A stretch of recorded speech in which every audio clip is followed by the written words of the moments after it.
Giant 1400 సంవత్సరాలు చాలా పవిత్రంగా బాగా ఏ నెంబరో చూడాలి. మనం బ్యాడ్ ఫార్చ్యూన్ ని ఇక్కడ టై చేయాలి. ఎంత ఉంది నైనా ఈఫిల్ టవర్ కన్నా పెద్దది. అందరికీ నమస్తే, మీరు చూస్తున్నారు రాగా లైఫ్ వ్లాగ్స్ ఛానల్. నా పేరు రాగా. Japan world's 5th largest economy. అలాంటి జపాన్ నుంచి నేను ఈరోజు కొన్ని ఇంపార్టెంట్ ఫేమస్ ప్లేసెస్ మీ ముందుకు చూపించబోతున్నాను. అవేవో చూడాలంటే మీరు వీడియో లాస్ట్ వరకు చూడాల్సిందే. అయితే ఫస్ట్ సెన్సోజీ టెంపుల్కి వెళ్దాం.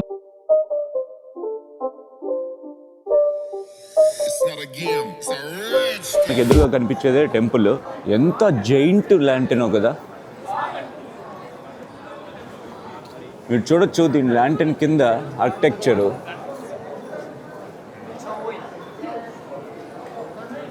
ఒక స్ట్రీట్ మొత్తం మన టెంపుల్కి వెళ్ళేదారు మొత్తం కూడా అటు ఇటు షాప్స్ ఉన్నాయి. నాకు ఇది చూస్తూ ఉంటే మన తిరుమల లేదంటే మన సైడ్ పెద్ద పెద్ద టెంపుల్స్ ఉంటాయి కదా, ఆ టెంపుల్స్ గుర్తొస్తాయి. దాదాపు 1400 సంవత్సరాల క్రితం నుంచి ఈ టెంపుల్ ఉంది. సంవత్సరానికి దాదాపు 30 కోట్ల మంది విజిటర్స్ ఇక్కడికి వస్తారు ప్రపంచ నలుమూలల నుంచి. అంటే ఆశ్చర్యం పడవలసిందే కదా. అక్కడ కనిపిస్తున్న దాన్ని పగోడా అంటారు. మనం అక్కడికి వెళ్దాము. దీన్ని స్కై ట్రీ మీకు కనిపిస్తుందో లేదో జూమ్ చేసి చూపిస్తాను. టోక్యో టవర్, అది మన ఐఫిల్ టవర్ కన్నా చాలా పెద్దది. ఇది మెయిన్ ఎంట్రన్స్ అనమాట టెంపుల్కి.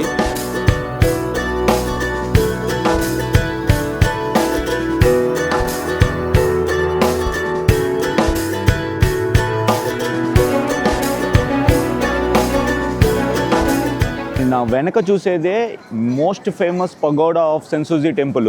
ఈ టెంపుల్ యాక్చువల్లీ ఒక బుద్ధిస్ట్ మాంక్ టెంపుల్. 1400 సంవత్సరాల క్రితం ఇద్దరు ఫిషర్ మ్యాన్లకి ఒక దేవత విగ్రహం దొరికిందనమాట. అది వాళ్ళు ఎంత వదిలించుకుందాం అనుకున్నా కానీ అది తిరిగి మళ్ళా అక్కడికే వాళ్ళ దగ్గరికే చేరుతూ ఉండింది. కన్మున్ అనే ఒక దేవత విగ్రహంగా దాన్ని భావించి వాళ్ళు ఇక్కడ తీసుకొచ్చి పెట్టారనమాట. సర్వే ప్రకారం అయితే ప్రతి సంవత్సరం 30 కోట్ల మంది జనాభా దీన్ని దర్శించుకోవడానికి వస్తూ ఉంటారని చెప్పేసి రికార్డ్స్లో ఉంది. ఈ పొగను తీర్చడం వల్ల శుద్ధి పడతారని చెప్పి, క్లీన్ అవుతుందని చెప్పేసి బాడీ అండ్ మైండ్ జనాలు నమ్ముతారు. బుద్ధిస్ట్ ఆచారాలు, హిందూ ఆచారాలు ఆల్మోస్ట్ కొంచెం చాలా దగ్గరగా ఉంటాయి. ఇక్కడ చాలా పవిత్రంగా భావిస్తారనమాట. టెంపుల్లోకి వెళ్ళే ముందు కన్ఫామ్గా వీళ్ళు మన టెంపుల్స్ అయితే కాళ్ళు చేతులు ఎలా కడుక్కొని వెళ్తామో, వీళ్ళు ఇలా హ్యాండ్స్ క్లీన్ చేసుకొని టెంపుల్లోకి అడుగు పెడుతూ ఉంటారు.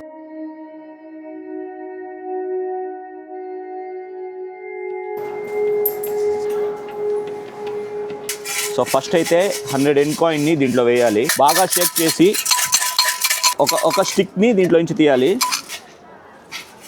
ఈ నెంబరు ఏ నెంబరో చూడాలి. 67 వచ్చింది. పక్కంతా జపనీస్లో ఉంటుంది, ఈ పక్క ఇంగ్లీష్ ఉంటుంది. బ్యాడ్ ఫార్చ్యూన్ అంట. యాజ్ పర్ ద రూల్ ప్రకారం మనం బ్యాడ్ ఫార్చ్యూన్ని ఇక్కడ టై చేయాలి. నేను అనుకునేదంతా ఒకటే, అందులో గుడ్ ఫార్చ్యూన్ వచ్చినా బ్యాడ్ ఫార్చ్యూన్ వచ్చినా సరే, దిస్ ఈజ్ మై ఎక్స్పీరియన్స్. లైఫ్లో పాజిటివ్గా ఉండడం నేర్చుకోవాలి. Full temple crowded. అసలుకి జనాభా ఎలా ఉన్నారంటే, మీకు కనిపిస్తున్నారా జనాభా? ఘోరాది ఘోరం అసలుకి. Full crowd.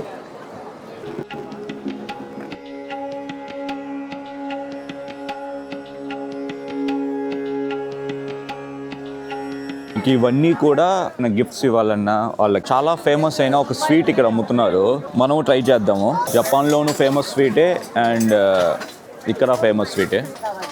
Thank you. So ఇక్కడ తినకూడదంట, ఇది టెంపుల్ రోడ్డు. మన సైడ్ పొన్నం అంటాం కదా, పొన్నం బజ్జీలు, సుకీలు అలా ఉంది. బాగుంది. మీరు చూస్తున్న వీళ్ళని జిన్ రిక్షా అంటారు అనమాట. దీన్ని పుల్ చేస్తారు కూర్చోబెట్టుకొని. It's tourist friendly, budget friendly. ఇలా ఉంటారనమాట. ప్రతి చోట ఒక యూనిఫామ్ వేసుకొని ఐమ్ డన్. సో మనం సెన్సోజీ అయిపోయినట్టే ఇంతటితో. సెన్సోజీ మీకు నచ్చిందనే అనుకుంటున్నాను. ఇప్పుడు ఇక్కడ నుంచి టోక్యో టవర్, మనకు తెలిసినంత వరకు ఐఫిల్ టవర్ చాలా హైట్ అని అనుకుంటూ ఉంటాం కదా, దానికన్నా ఈ టోక్యో టవర్ చాలా పెద్దది. ఇదే టోక్యో టవర్. నా వెనక మీకు కనిపిస్తుందో లేదో తెలియట్లేదు, నేను అటువైపు నుంచి వెళ్ళి చూపించడానికి ట్రై చేస్తాను. మ్యాసివ్గా ఉంది. ఇంత పెద్ద టవర్ అయితే నేను ఎప్పుడు చూడలేదు. ఎంత ఉంది నైనా ఇది. 2 deck, this is main and okay top deck. 1 slot is 315. Thank you. Okay, thank you. ఒకప్పుడు ఇలా ఉండేదన్నమాట ఈ లొకేషన్. కన్స్ట్రక్షన్ ఎలా చేశారన్నది చూపిస్తున్నారనమాట. అంత ఈజీగా అయితే ఇది నిర్మించబడలేదు. దట్టు World War II తర్వాత. Main deck 150 meters height. City view చూడండి, అసలుకి అదిరిపోయింది.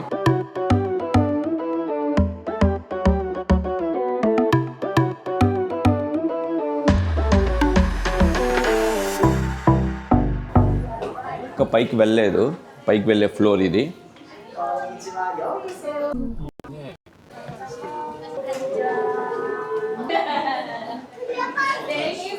మనం ఇప్పుడు సెకండ్ టాప్ డెక్లో ఉన్నాము. ఇది హైయెస్ట్ టవర్, ఈఫిల్ టవర్ కన్నా పెద్దది. ఈ బ్యాక్ సైడ్ డిజైన్, ఈ డైమండ్ ఆక్సోగోనల్ షేప్స్ ఇవి చాలా బాగా చేశారు. అసలుకి నాకు చాలా బాగా నచ్చింది. ఏదో గ్లాస్ ప్రిజంలో ఉన్నట్టుంది. ఇది ఎగ్జాక్ట్గా నార్త్ ఈస్ట్ అనమాట. ఒక్కసారి చూడండి అసలుకి ఎలా ఉందంటే నేను ఎప్పుడు ఇంత హైట్ నుంచి అయితే చూసింది లేదు.